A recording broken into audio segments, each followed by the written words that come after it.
एक एसडीएम साहब का ट्रांसफर किसी दूसरे तहसील पर हो जाता है। एसडीएम साहब जब दूसरे तहसील पर जाते हैं तो वहाँ पे उनकी मुलाकात एक सरकारी चपरासी से होता है जिसका नाम सामू होता है। सामू एसडीएम साहब को सबसे पहले अपने रूम पर ले जाता है जहाँ पर वो सरकारी आवास में अपनी पत्नी के साथ रहता था। वो अपनी पत्नी से बोलता है चाय नाश्ता बनाओ और दूसरे एक नए एसडीएम साहब आए हैं और उनकी खातिरदारी करने में कोई कमी मत करना। दोस्तों, उसकी पत्नी काफ़ी खूबसूरत स्मार्ट थी। वह चाय नाश्ता बनाती है और जब एसडीएम साहब के सामने लेकर आती है तो एसडीएम साहब की नज़र जैसे ही उस चपरासी की पत्नी पे पड़ती है तो उनके अंदर का हवस जाग उठता है। वह अलग नज़रिया से उस औरत को देखने लगते हैं। जब सामू देखता है एसडीएम साहब को तो समझ जाता है कि एसडीएम साहब मेरी पत्नी को गलत नज़रिए से देख रहे हैं। इस वजह से सामू अपनी पत्नी को कहता है कि तुम अंदर चली जाओ, तो पत्नी उसके रूम में अंदर चली जाती है। फिर इधर चाय नाश्ता होता है और चपरासी एसडीएम साहब को लेकर उनके सरकारी आवास पर रूम दिखाने के लिए ले जाता है और सब सामान वगैरह सेटिंग करता है। सामान सेटिंग करने के बाद चपरासी कहता है कि साहब आपकी जो भी इच्छा हो, जो सेवा आप चाहते हैं वो सभी सेवा मैं आपको उपलब्ध करा दूंगा। इसके पहले जो एसडीएम साहब थे उनको किसी भी चीज़ की ज़रूरत पड़ती थी तो मुझे ही फ़ोन करते थे और मैं सारी व्यवस्था उनके लिए करता था। एसडीएम साहब पूछते हैं तुम क्या क्या व्यवस्था कर सकते हो? चपरासी बोलता है सर आपको जो इच्छा हो तो मैं आपके लिए मंगा सकता हूँ, चाहे दारू हो, शराब हो, चाहे किसी लड़की की व्यवस्था हो, सब कुछ मैं करा सकता हूँ। यह शब्द सुनकर के दोस्तों एसडीएम साहब उस चपरासी से कहते हैं ऐसा है आज मैं बहुत ही थक चुका हूँ, मुझे एक बोतल दारू और एक लड़की की व्यवस्था करा दो। दोस्तों यह शब्द सुनकर के चपरासी, उसका पहले से सेटिंग था, एक लड़की को फ़ोन करता है और 5,000 रुपये में तय करता है। एक बोतल दारू खरीद कर लाता है और एसडीएम साहब को दे देता है और उस लड़की को लाकर एसडीएम साहब के रूम में छोड़ देता है। दोस्तों रात भर एसडीएम साहब दारू पीकर सो जाते हैं लेकिन उस लड़की के साथ कुछ भी नहीं करते हैं। सुबह होता है और उस लड़की को 5,000 रुपये देकर उसको अपने रूम से बाहर भेज देते हैं। वो लड़की 5,000 रुपये लेकर सामू के पास आती है और सामू से कहती है कि तुम्हारे जो एसडीएम साहब हैं वो नामर्द हैं। मैं रात भर सोई थी और वह सो गए थे लेकिन मेरे साथ वो कुछ भी नहीं किए। सामू को इस बात का विश्वास नहीं हो रहा था। वो लड़की 1,000 रुपये सामू को भी देती है और चली जाती है। इसके बाद एक हफ्ते के बाद फिर एसडीएम साहब सामू से कहते हैं कि एक बोतल दारू और एक लड़की की व्यवस्था फिर कर दो। सामू फिर उसी लड़की को बुलाता है और उस लड़की को बुलाकर एसडीएम साहब के रूम में छोड़ देता है। फिर दोबारा दोस्तों एसडीएम साहब उसके साथ कुछ नहीं करते हैं, रात भर सो जाते हैं और सुबह 5,000 रुपये देकर उस लड़की को कह देते हैं जाने के लिए। फिर वो लड़की सामू से मिलती है और कहती है कि इस बार भी तुम्हारे एसडीएम साहब कुछ नहीं मेरे साथ किए और मुझे 5,000 रुपये दे चुके हैं। 1,000 रुपये पुनः वह कमीशन देती है सामू को और फिर चली जाती है। इसके बाद दोस्तों श्यामू सोचता है क्या सच में एसडीएम साहब नामर्द हैं? इस बार अगर वो लड़की की डिमांड करेंगे तो मैं चोरी से देखूंगा।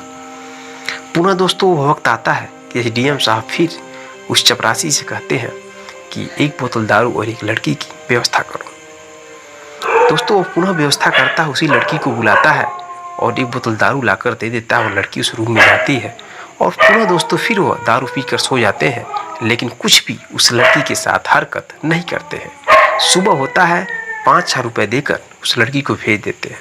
दोस्तों एसडीएम साहब बहुत ही चालाक थे। वह चाहते थे कि उस चपरासी की पत्नी खुद मेरे रूम पर आए। कहानी आपको आगे भी समझ में आ जाएगा। वो लड़की जाती है, श्यामू से मिलती है, उसको 1,000 रुपये कमीशन देती है।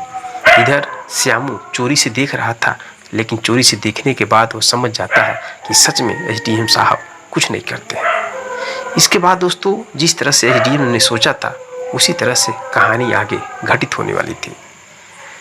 वह चपरासी सोचने लगता है कि वह 5,000 रुपये देते हैं और लड़की के साथ भी कुछ भी नहीं करते हैं। ऐसा है कि मैं अपनी पत्नी को समझा बुझाकर एसडीएम साहब के पास भेज देता और पैसा 5,000 रुपये मिल जाता, हम लोग के पास पैसा भी हो जाता। यह सोच करके दोस्तों वो अपनी पत्नी को पहले कहता है तो उसकी पत्नी नाराज हो जाती है। भला कोई मर्द अपनी पत्नी को किसी गैर मर्द के पास कैसे भेज सकता है? अगर पत्नी बहुत गलत रहेगी उसके बाद भी वो नहीं जाएगी। फिलहाल स्टार्टिंग में वो पत्नी मना करती है, लेकिन जब पति समझाता है कि एसडीएम साहब कुछ करते नहीं हैं, बस सो जाते हैं और सुबह तुमको 5,000 रुपये देंगे और 5,000 रुपये लेकर चली जाना, पत्नी उसकी मान जाती है।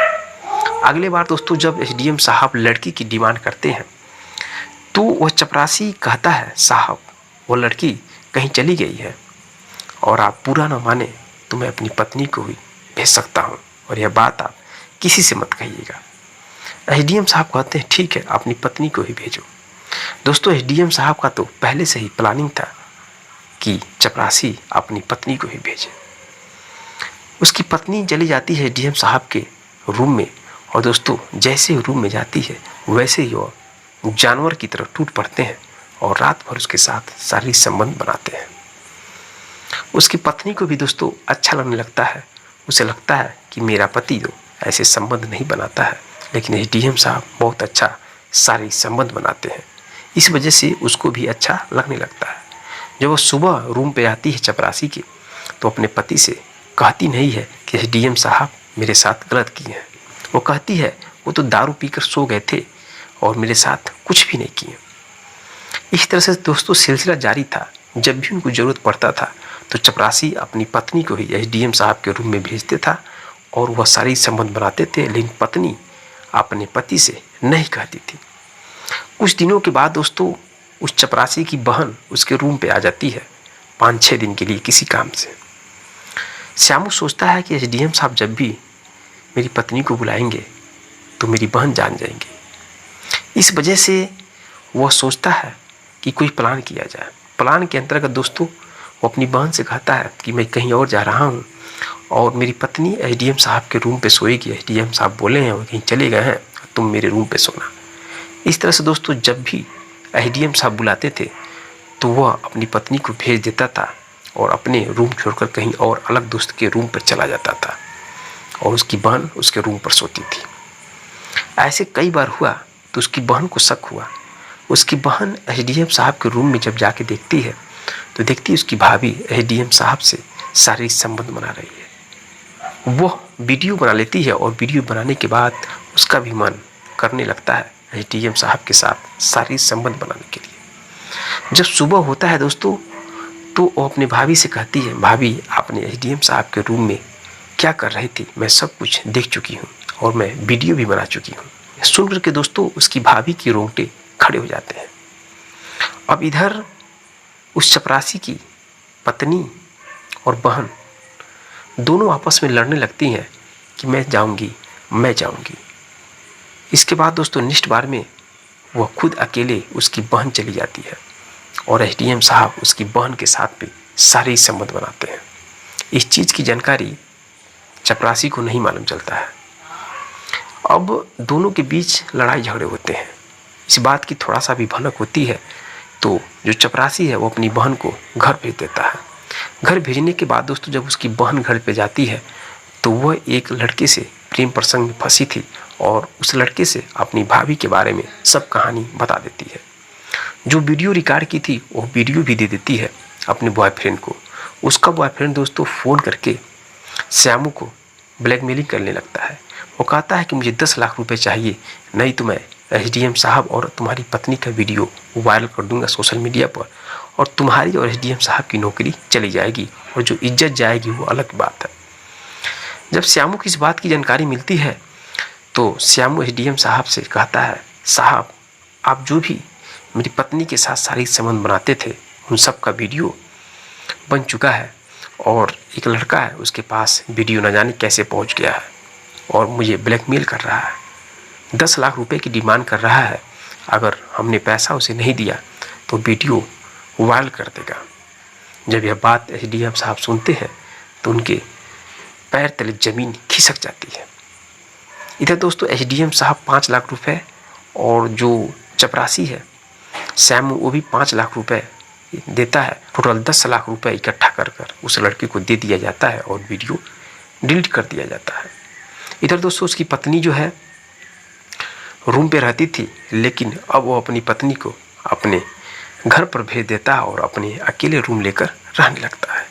तो दोस्तों यह रही कहानी। आज के समाज में बहुत लोग ऐसे हैं जो कि पैसे की भूख में अपनी औरत, अपनी बहन की इज्जत लुटा देते हैं पैसे के चक्कर में, जो कि ऐसा नहीं करना चाहिए।